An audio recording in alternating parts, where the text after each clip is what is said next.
السلام عليكم ورحمة الله وبركاته. أشما هركفون هردفتو تافيكا بجمتو تكية أكمنا جاجرتو ججباتو سنجيتشا أنك الحمد لله.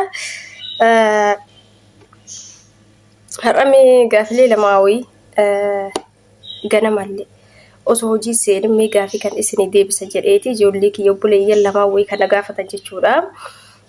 Asumaanuu waan isin odeessu jedhe jechuudha. Sirriitti na dhaggeeffadha.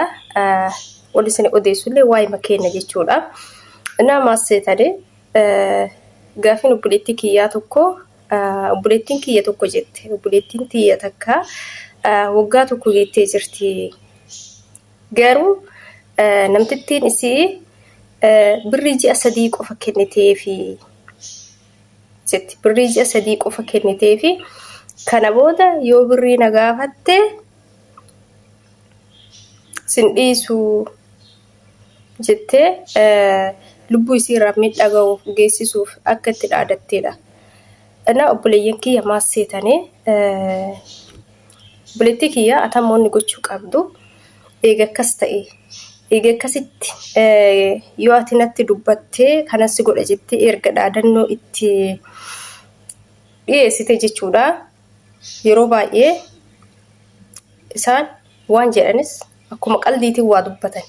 Waan dhugaa yaadanis akkuma qaldiitiin waa dubbatan. Isin galee akkana uutii miti jechuudha. Nu amma waan wayii akka qaldiitiif hin dubbannaa garuu waan san hin raawwannu jechuudha. Isaan garuu waan wayii yoo raawwachuudhaan akka qaldiitti dubbatan jechuudha. Akka itti naqaanitti.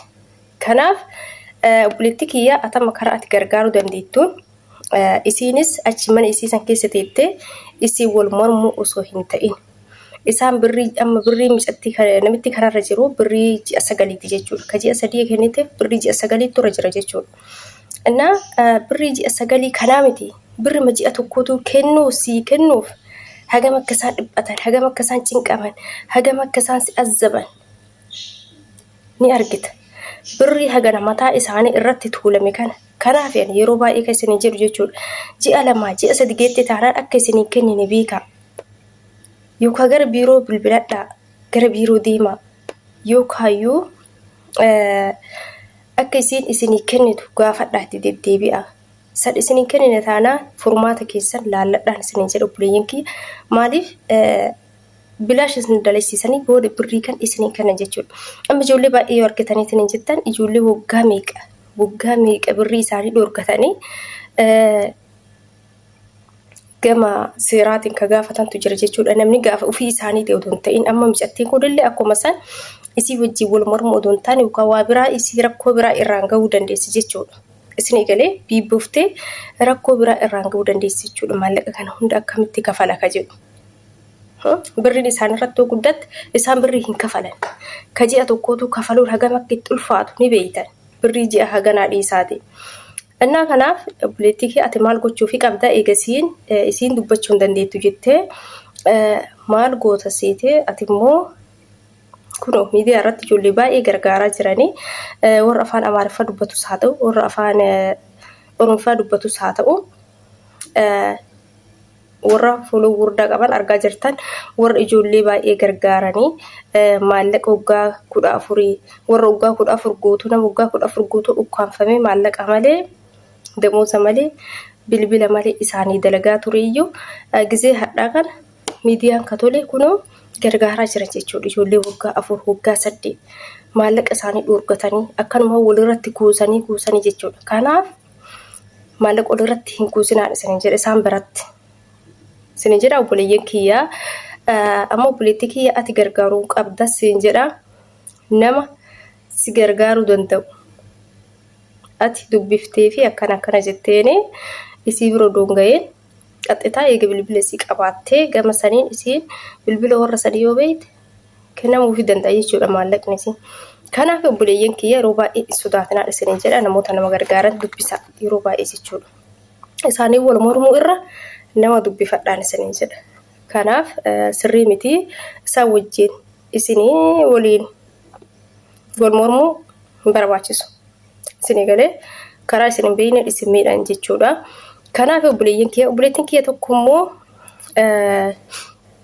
maannaan jetti seetanii na akkasii obboleettiin kiyya tokko immoo maannaan jetti seetanii ani kan hin dhufee birrii kumaanii garuu 900 naa kafaltii sanirraan immoo wantoota fayyadamu waan akka shaamboo waan akka vaaziliinii saamunaa ilkaanii wantoota shamara barbaachisan hunda isaa ofii kiyyaaf hin fayyadamaa isuma keessaayyuu gaafachuu hin danda'a ani kan dhufee kumaanii 900 naa kafaltii birrii 100 narraa murtee jettee sirriitti gaafachuu dandeessa obboleettii kiyyaa haay kanuma yoo isin jette immoo gara biiroo kee irraa dhufteetitti dawwalattee damoosni sila kiyya silaayyuu kana maaliif akkana naa kafaltii jetteeni himachuu qabda siin jedhu beeka sirraa muraa jirti siinam dana akkasii sirriitti gaafachuu dandeessa siin jedha obboleeyyiin kiyyaa waan sirrii ta'e wayii eegabee tanii gaafachuu hin sodaatina isin galee gaafachuu hin sodaatina gaafadha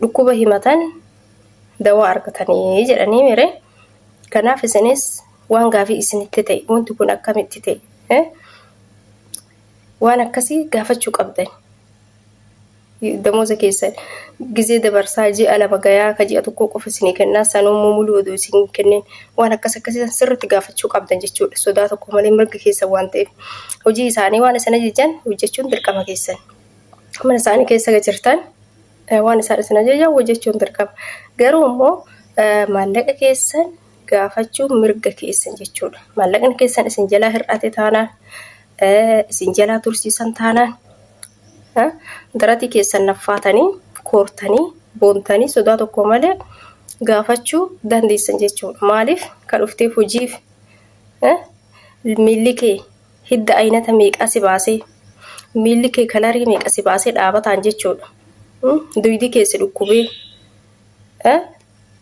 ka hojjettu maallaqa kanaaf mire kanaaf hojii kee hojjette maallaqa kee gaafachuun mirga keeti jechuudha sirriitti akkas isin jedha amma immoo waan biraa wanti isin odeessa isin jedhe maal seetan oduu qabadhee dhufe jechuudha yeroo baay'ee isaan bar lammii keenya kan wanni isaan akkanatti taphatan takka maallaqa dhoorgatan takka bakka hin jiraami kabajanuu qaban jechuudha keessattuu nu Itoophiyaa kana kabajanuu hin qaban jechuudha sababni kana ta'eef immoo tokkoffaa gatiin keenya rakasa jechuudha rakasa gatiin biiroo itti fidanis rakasa ka zeegaa biraatiin garagara jechuudha warra biirootiifis gatiin kafalan birrii xiqqaadha achillee fudhatanii damoosni nu kafalan xiqqaadha isin galee kanaaf wanni rakasaa garaa nama nyaatu wanni rakasaa kabajas hin qabu kanaaf akkanatti roba ilammii keenya taphatan jechuudha amma fakkeenyaaf garuu hojiin ijoollee keenya ka ga'u jiru jechuudha ijoollee Itoophiyaa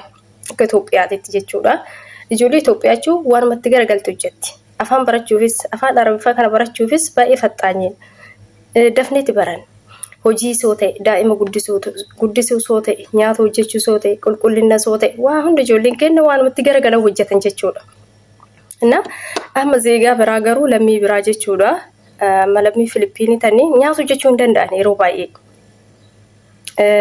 daa'ima guddisuu nama dhukkubsataa nama gurguddaa kanneen baambarsii waan kana jijjiiruu hin danda'an waan akkanaa kan garuu gatiin isaan biiroo irraa itti isaan fidanillee baay'ee qaaliidha kenna dachaa 4 jechuudha dachaa 4 biiroon ta'e namoota guddatti 5,000 kan isaanii garuu 15,000 biiroo irraa ka dhufan damoosni isaanis akkasuma kan haraatu widdiidha jechuudha kan man haraatu widdiidha jechuudha kanaaf ijoolleen keenya dhugaa rabbii garuu akkasumattuu gatii widdii saniin jara fidansan ka irra kabajamu amma habashaa takkaa Filipiin takka mana tokko keessa ka hojjetan ta'e ka isaan kabaja kennaniif irra caalaa Filipiin san jechuudha lammii zeegaa biraa san jechuudha yeroo baay'ee jechuudha wanti rakasaa garaa nama nyaatu ka jedhan kun dhugama ada dhugaa maaliif rakasaa waan fudhataniif birrii xiqqoo waan fudhataniif yoo biraa deemtes rakkoo qabu waan jedhan akkasitti sammuu isaanii amansiisan jechuudha garuu warra gatii widdiin bitan kanneen yoo biraa deemtan mallee kisaara birrii haganaa baasaniif inna birriin keenya kisaaraa ta'a jedhanii waan birrii isaanii garaa nyaattuuf yeroo baay'ee isaan hin kabajan jechuudha kanaaf nullee imbaasonni keenya warri imbaasii warri wanti kun ilaallatu osoo gatii keenya ol dabalanii baay'ee bareeda dhugaa isa jechuudha ka kabajas namaafis kennu odoo akkas godhanii baay'ee bareeda warri biiroos akkasuma garuu imbaasirraa jammaraa yeroo wanti hunduu imbaasiin osoo gatii dabalee achirra warri biiroo waan kanarra osoo hojjetanii sila ni kabajama.